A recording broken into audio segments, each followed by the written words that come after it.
Comprendre. Deutéronome, le livre de l'Alliance.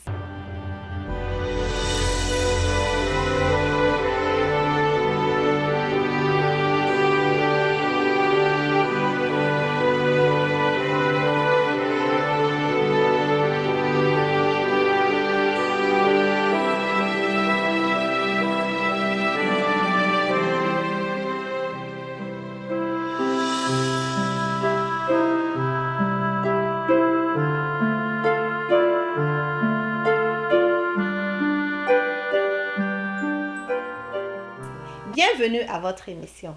Notre étude d'aujourd'hui a pour thème « Quelle est cette si grande nation ?» La question du jour. Dieu préfère-t-il certains peuples?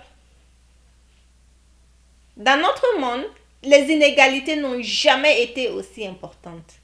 Les inégalités liées aux revenus, à la situation géographique, à l'origine ethnique et à la religion déterminent les avantages, les perspectives et les résultats d'une personne.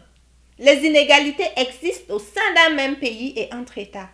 Dans ce contexte, il est facile de penser que Dieu favorise et bénit certaines personnes ou nations au détriment d'autres.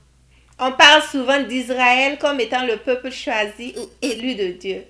Est-ce à dire que Dieu les préfère à toutes les autres nations? Dieu ne devrait-il pas traiter tout le monde équitablement et distribuer son amour de manière égale et sans favoritisme entre les peuples? Dans Deutéronome 4, versets 7 et 8, Moïse rappelle au peuple ce qui caractérise une grande nation. Il dit quelle est en effet la grande nation qui est des dieux aussi proches que l'Éternel. Notre Dieu l'est de nous toutes les fois que nous l'évoquons. Et quelle est la grande nation qui est des lois et des ordonnances justes comme toutes ces lois que je vous présente aujourd'hui.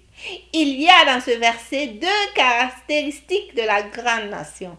Premièrement, Dieu fait de toute personne, de toute nation qui reconnaît en Dieu son Créateur et qui l'invoque d'un cœur sincère une grande nation. C'est pourquoi, dans Deutéronome 7, verset 6, Moïse rappelle au peuple d'Israël, « Tu es un peuple saint pour l'Éternel ton Dieu.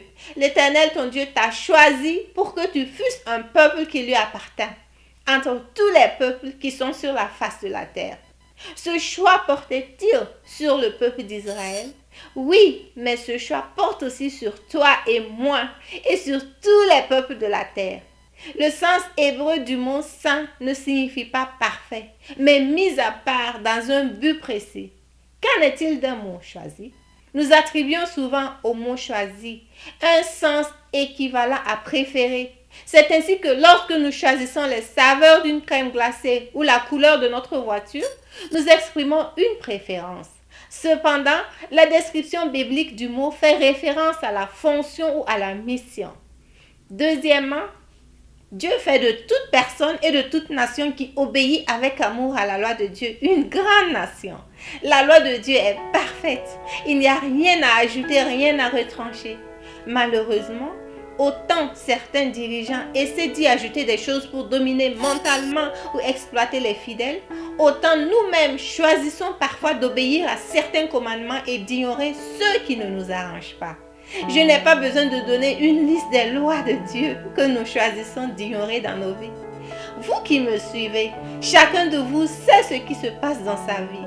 Dieu a choisi Israël pour montrer son caractère de justice, d'amour et de fidélité à tous les peuples du monde.